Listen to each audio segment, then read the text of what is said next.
सहनाववतु सहनौ भुनक्तु सह वीर्यं करवावहै तेजस्विनावधीतमस्तु मा विद्विषावहै। ओम शांति शांति शांति। वैदिक जीवन पद्धति में हम चर्चा कर रहे थे कि ऊर्ध्वरेता कैसे हो। ऊर्ध्वरेता व्यक्ति ही इस महान कार्य को कर सकता है, इस जहान को भी महान बना सकता है, अपने जीवन को महान बना सकता है। इसलिए ऊर्ध्वरेता कैसे बने, ये सभी का प्रश्न होना चाहिए। सभी का ऐसा प्रयास, ऐसा संकल्प, ऐसा विश्वास इस ब्रह्मचर्य के ऊपर होना चाहिए कि सबका जीवन उन्नत हो, सभी ऊर्ध्वरेता हो, सभी हमारे ऋषिकाओं जैसा जीवन जीने वाले हों, हमारे जीवन में भव्यता हो, हमारे जीवन में भी वो ऋषित्व घटित हो, तभी हमारा जीवन सार्थक होगा। और उसके लिए चर्चा चल रही थी कि विवेक पूर्वक, वैराग्य पूर्वक, आचार्य लिख रहे हैं कि वैराग्य से जो है, विषयों से वैराग्य होना ऊर्ध्वरेता के लिए परम आवश्यक है। और यही दुनिया से विपरीत चलने के अर्थ में कहा जाता है, क्योंकि लोग तो वैरागी होते नहीं, वैराग्य नहीं, वो तो बोलते हैं कि दुनिया में आए हैं तो हम भोगने के लिए ही आए हैं। इसलिए हमारे जीवन में अच्छा घटित हो। तो आगे बढ़ने से पहले आप में से किसी कोई प्रश्न हो तो पूछ सकते हैं। ओम स्वामी जी। स्वामी जी, जैसे ऊर्ध्वरेता बनने के लिए आपने बहुत सारा उदाहरण दिया जी, पर ऐसा होता है कि जीवन में कुछ अच्छा करने के लिए आगे बढ़ते हैं तो वो हमारे अनुकूल नहीं रहता है और उसमें बार बार ठोकर खाने से हताशा, निराशा, मतलब टूट जाता है आदमी उसमें, फिर वो ऊर्ध्वरेता की तरफ बढ़ नहीं पाता है, फिर वहां पे मतलब उसका जीवन पूरा निराशा में डूब जाता है, निगेटिव में डूब जाता है। जो निराशा में जाता है, जो निगेटिव सोचता है, जो ठोकर से डरता है, वो कभी भी जीवन में आगे नहीं बढ़ सकता। ठोकर आएंगी, ठोकर खाइए, धोखा मिलेगा, धोखा खाइए, निराशा नहीं आनी चाहिए। निराश होना सख्त मना है। उसमें आएगा वो जब सतत प्रयत्नशील रहेगा। सतु दीर्घकाल निरंतर सत्कार सेविता दृढ़ भूमि, ठीक है, तब वो जीवन में सार्थक होगा। ये दुनिया एक उलझन है, कहीं धोखा कहीं ठोकर, कोई जीता है हंस हंस कर, कोई जीता है रो रो कर। जो दुख में भी न घबराए उसे इंसान कहते हैं, उसे इंसान कहते हैं। तो ये दुनिया में मिलेगा, लेकिन उन धोखा से, उस ठोकर से कभी भी विचलित नहीं होना। यही तो धैर्य है। धैर्य की कितनी आप जो है आपने चर्चा सुनी कि धैर्य मनुष्य के लिए प्रथम है, और जिसने धैर्य सीख लिया है उसके लिए कुछ भी अप्राप्त नहीं है, सब कुछ उसको प्राप्त हो सकता है। मैंने कहा कि अंतिम श्वास तक व्यक्ति को धैर्य रखना चाहिए, अंतिम श्वास तक उसको हताशा, निराशा नहीं आनी चाहिए, अंतिम श्वास तक उसको सकारात्मक विचारों से ओतप्रोत रहना चाहिए। सकारात्मक हो और स्वीकारात्मक हो। हमारा चिंतन कैसे हो? सकारात्मक हो और स्वीकारात्मक। एक तो हमने सकारात्मक सोचने का स्वभाव बना लिया, ठीक है, लेकिन सकारात्मक सोच करके जो भी हमारे जीवन में घटित होता है, सकारात्मकता से हम भरे हैं, और तो भी हमारे अंदर, जैसे आप कह रहे हैं कि वो करता है फिर भी उसको हताशा, निराशा होती, नेगेटिव थॉट आती हैं, आने दो, उसको स्वीकार करो। अखंड प्रचंड पुरुषार्थ हो, पुरुषार्थ में कोई कमी न हो, विवेक पूर्वक वैराग्य हो, विवेक पूर्वक वैराग्य के बाद भी यदि कार्य की सिद्धि नहीं होती है तो वहां पर निराश नहीं होना, हताश नहीं होना, बस चलते रहो चरय वेति।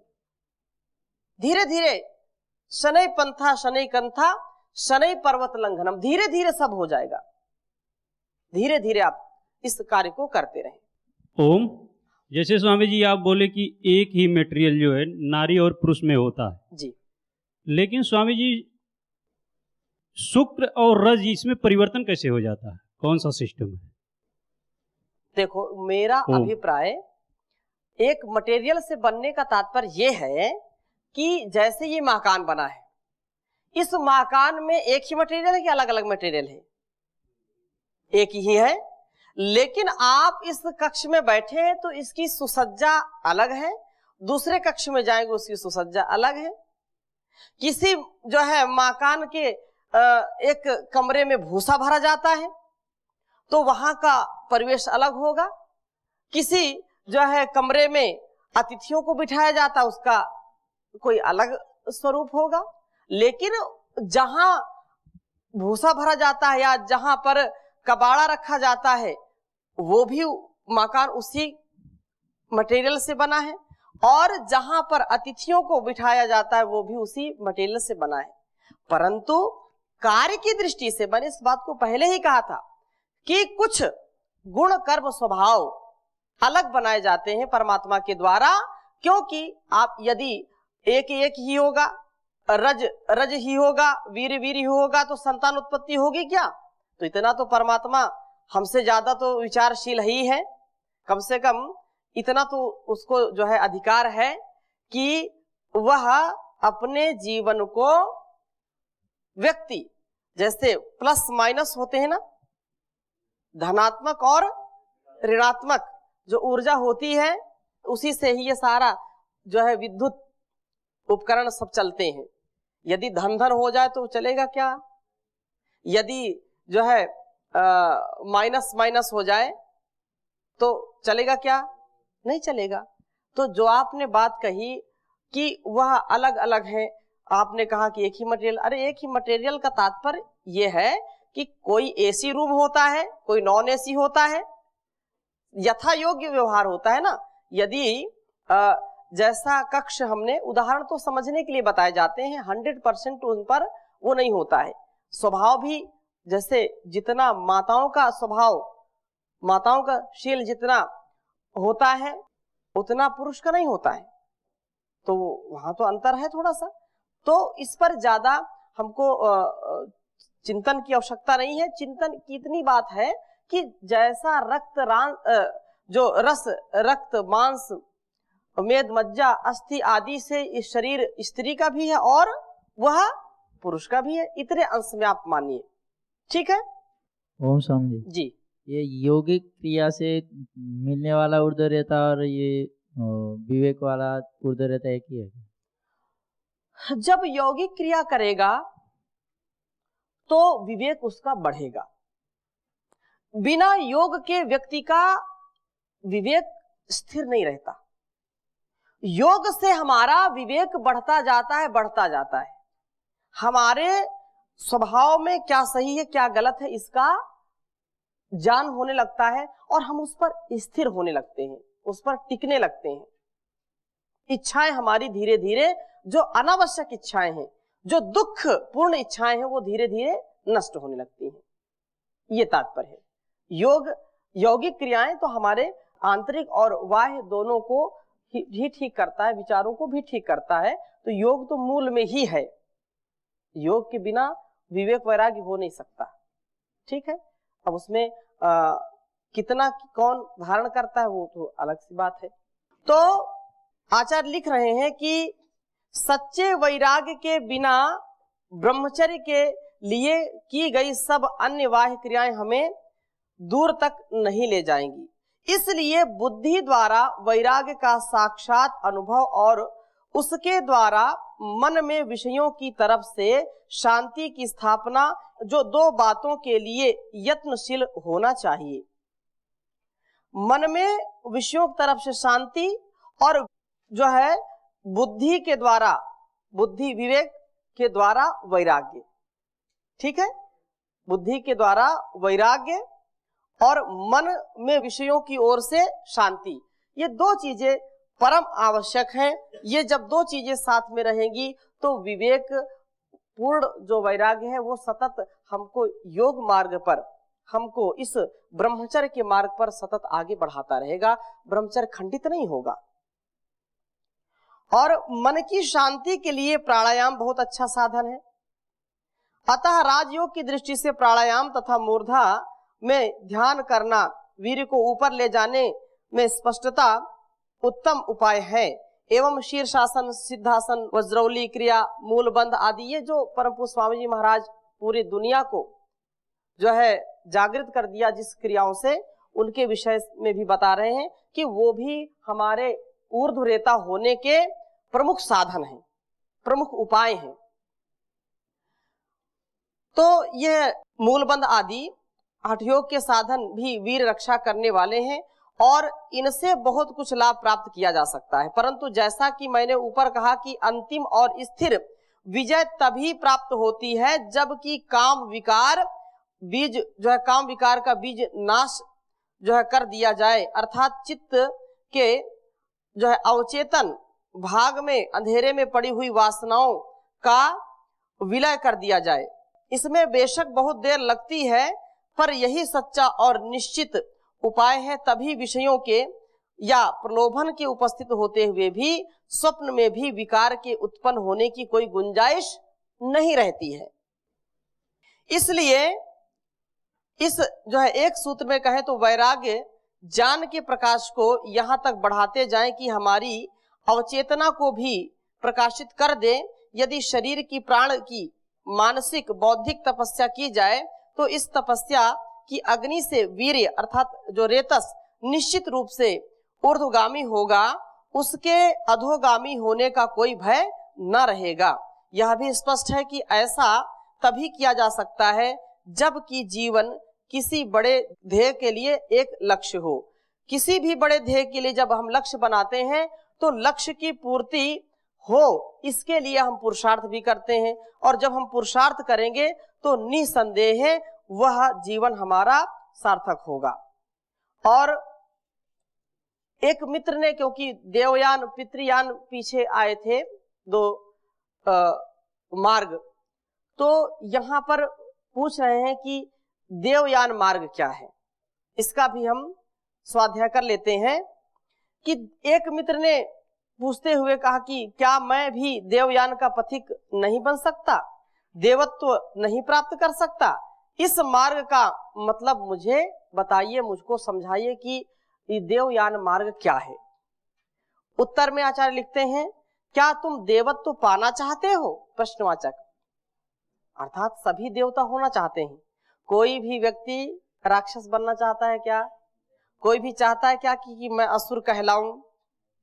अगर आसुरी प्रवृत्ति भी उसके अंदर है तो भी वो अपनी पूजा ही, अपनी प्रशंसा ही, अपनी मान बढ़ाई ही चाहता है। कोई भी नहीं चाहता है कि उसको कोई हेय दृष्टि से देखे, कोई उसको अपमानित करे, कोई उसकी खिल्ली उड़ाए या कोई भी उसको दुष्ट प्रवृत्ति का व्यक्ति कहे। ऐसा कोई चाहता नहीं है, सब देवता बनना चाहते हैं।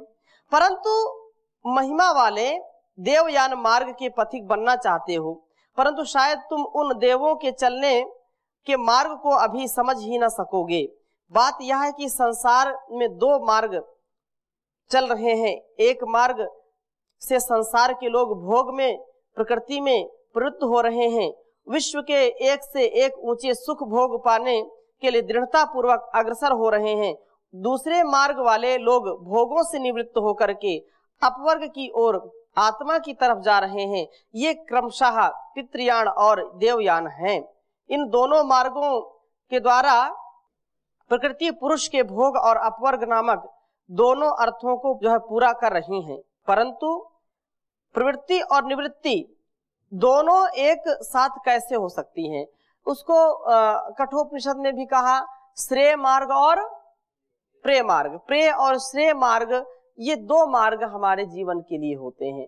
अब इसमें कोई विरला व्यक्ति ही जो है श्रेय मार्ग की ओर उन्मुख होता है।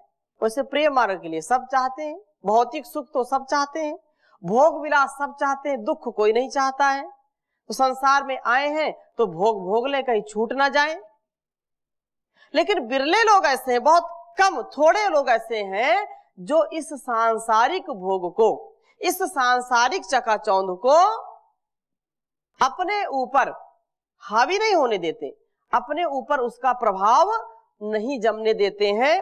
तो जो निवृत्ति पूर्वक प्रवृत्ति भी और निवृत्ति भी दोनों में जिनका संतुलन बना होता है, ऐसे लोग निसंदेह उस अपवर्ग मार्ग को ही चुनते हैं, निश्रेयस मार्ग को चुनते हैं। इसलिए जो लोग भोगों में विश्वास रखते हुए मुंह उठाए इधर उधर जा रहे हैं, उन्हें लाख समझाने पर भी आत्मा की बात नहीं सुनेंगे। कितना भी लोगों को कहो, जानबूझ नर करे ढिठाई, वो जानते सब हैं लेकिन उसमें प्रवृत्ति नहीं होती है। वो उससे जो है धर्म में, अध्यात्म में प्रवृत्ति नहीं होती, क्योंकि उनकी निवृत्ति इधर से नहीं है। एक जगह से जब छूटेंगे तभी तो दूसरी जगह जाएंगे, दूसरे लक्ष्य को पहुंचेंगे। एक व्यक्ति जब रास्ता तय कर रहा होता है तो उसका एक लक्ष्य होता है, और एक लक्ष्य को प्राप्त करने के लिए यदि वह एकाग्रता से, तन्मयता से, संकल्पवान होकर के आगे बढ़ता तो लक्ष्य मिलेगा।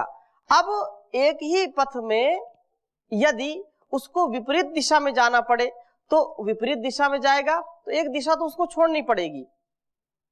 परंतु यह संतुलित हो, जैसे श्रेय मार्ग की प्राप्ति तो होगी, लेकिन कहां से होगी? वो प्रेय मार्ग से ही जाकर के उसका रास्ता जो है प्रशस्त होता है, रास्ता उसका वहीं से जाता है। प्रेय मार्ग का भी हम अनादर न करें और श्रेय मार्ग की तो हम पथिक ही हैं। इसलिए जो भोग है, भोग के बिना कोई अपवर्ग को पा नहीं सकता है। हम शरीर हमारा मिला है तो हम तो भोग ही भोग रहे हैं ना, और बिना भोग के अपवर्ग की हम कामना नहीं कर सकते हैं, इसको पा नहीं सकते हैं। इसलिए देवयान मार्ग तो उन्हें ही भासता है जो भोगों की निस्सारता इतनी अच्छी तरह से समझ गए हैं। परम लुभावने बड़े बड़े दिव्य भोगों को, जिनका कि हमें अभी कुछ पता भी नहीं है, देखकर जो उनसे भी ऐसे विरक्त हो चुके हैं कि वे अब संसार के सर्वश्रेष्ठ सुख भोग के इंद्रासनों को छोड़कर ज्ञान स्वरूप तत्व की शरण पाने के लिए व्याकुल हो गए हैं। भोगों में अंधकार ही अंधकार पाकर अब जो ज्ञान में लोग में चढ़ना चाहते हैं, अतएव ऐसे मनुष्य अपने पुण्य कर्मों द्वारा चिनी हुई, उद्दीप्त और सुरक्षित की हुई अंदर की चित्ताग्नि का आश्रय लेकर के उनमें ही वास्तविक यज्ञ करने लगते हैं। अंदर की अग्नि को भूल बाह्य अग्नि में बड़े बड़े यज्ञ तो पितृयाण वाले भी करते हैं, परंतु ऐसे सच्चे ज्ञान रूपी शोभन कर्म वाले उन सुकृत लोगों को ही यह देवयान नामक मार्ग इस भोग वाले संसार के अंधकार में आकाश में चमकता हुआ दिखाई देने लगता है। यही मार्ग स्व को, आत्म सुख को, आत्म ज्योति को प्राप्त कराने वाला है। यदि तुम में अभी भोग लिप्सा बाकी है तो तुम्हें अभी वह जगमगाता हुआ ज्योतिषीमान मार्ग भी दिखाई नहीं दे सकता है। जबकि संसार के लिए आकर्षक और प्रार्थनीय बड़े बड़े स्वर्गीय जो है भोगों और दिव्य विभूतियों के भोग भी आत्महीनता के कारण तुम्हें बिल्कुल बेकार निसत्व जचेंगे, और वह आत्म प्रकाश शून्य भोगदायक लोक अंधकार में दिखने लगेगा। तब उसी अंधेरे के बीच में सुवर्ण रेखा की तरह और फिर विद्युत लता की तरह तथा अंत में चकाचौंध करने वाली अनंतों सूर्यों के प्रकाश को भी मात करने वाली ज्योति की तरह वह देवयान का दिव्य प्रकाश तुम्हारे लिए उत्तरोत्तर बढ़ता जाएगा। तब भोगवादियों के लाख समझाने पर भी तुम्हें इन भोगों में राग नहीं पैदा होगा, इनमें तुम जो है अपने जीवन को फंसाओगे नहीं, क्योंकि इसमें एक बार फंसने के बाद व्यक्ति का निकलना बड़ा कठिन हो जाता है। अतः अभी ठहरो, अभी तो इतना याद रखो कि विषय भोग और ज्ञान बिल्कुल उल्टी चीज है। भोग कामना की रात्रि के बिना हटे ज्ञान सूर्य का उदय नहीं हो सकता है। सूर्य कब उदित होता है? जब रात्रि खत्म हो जाती है। ऐसा कभी नहीं हुआ कि मध्य रात्रि में सूर्य दिखाई पड़ जाए, ऐसा होता है क्या? कभी कभी नहीं होता है। इसलिए प्रतीक्षा करो। यदि अभी आप इसके लिए तैयार नहीं है या आपके हाथ से समय निकल गया है, कोई बात नहीं, ये अनंत है हमारा जीवन, हम आगे के लिए तैयारी करें, अथवा जो अभी हमारा जीवन शेष बचा है उस जीवन में हम दिव्यता को धारण करें। जो हुआ सो हुआ, अब आगे नहीं होगा। आगे हम ऐसी कोई त्रुटि ना करें, ऐसा कोई भी प्रसंग हमारे जीवन में ना आने पाए जिससे हमारा जीवन जो है जंगल में ऐसे बिखर जाए जैसे घनाघोर जंगल में कोई अनजान पथिक जाता है तो उसको कोई रास्ता नहीं मिलता है, ऐसा हमारा जीवन ना होने पाए। तो यह सब व्याख्या मैंने जिस वेद मंत्र की की है वह मंत्र और उसका अर्थ निम्न प्रकार से नीचे दे रहे हैं। तो ये मंत्र बहुत ही अच्छा यहाँ पर दिया है। जिन्होंने जो है इस जीवन को जीने का पूरा प्रयास किया और हमारे लिए भी बहुत अच्छी व्याख्या की है, वो पुनः इसकी व्याख्या कर रहे हैं। एक बार आप भी लिख लीजिए इस मंत्र से आप भी। ई जानस चित्तम आरुक्षद अग्निम नाकस्य पृष्ठात् दिवमुत्पतिष्यन् तस्मै प्रभाति नभसो ज्योतिषी मान स्वर्गः पंथाः सुकृते देवयानः। उच्चारण करेंगे। ई जानस चित्तम आरुक्षद अग्निम नाकस्य पृष्ठात् दिवमुत्पतिष्यन् तस्मै प्रभाति नभसो ज्योतिषी मान स्वर्गः पंथा सुकृते देवयानः।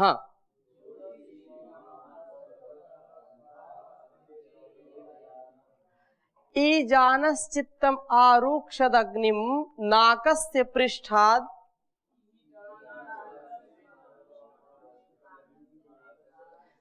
दिवमुत्पतिष्यन् तस्मै प्रभाति नभसो ज्योतिषी मान स्वर्गः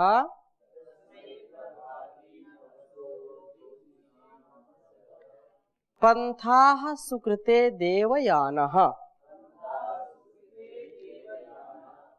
तो इसका अर्थ ये है कि जो मनुष्य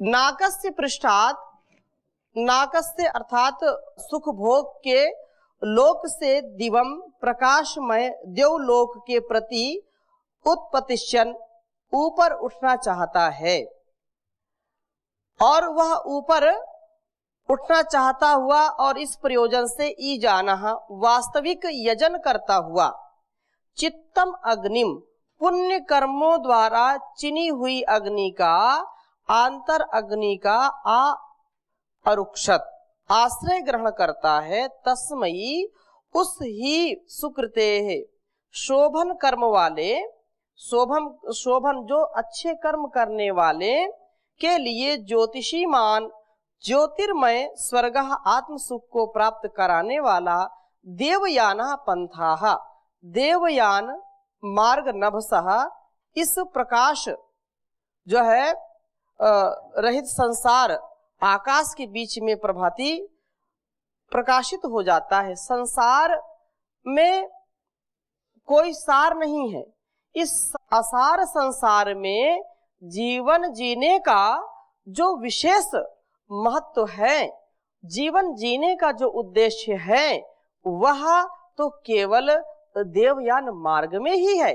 इसलिए हम सभी देवयान मार्ग के पथिक बने, ऐसे पथिक जो कभी भी अपने जीवन में अपकर्ष को ना प्राप्त कर सकें, सदा उत्कर्ष को प्राप्त कर सकें, ऐसे ऊर्ध्वरेता बन करके अपने जीवन को धन्य कर सकें, इस जगत को धन्य कर सकें, ऐसा हम सबका प्रयास होना चाहिए। तो इन्हीं शुभ संकल्पनाओं के साथ, शुभकामनाओं के साथ आज यहीं पर विराम देंगे। अगली चर्चा अगली कक्षा में। ओम शांति शांति शांति।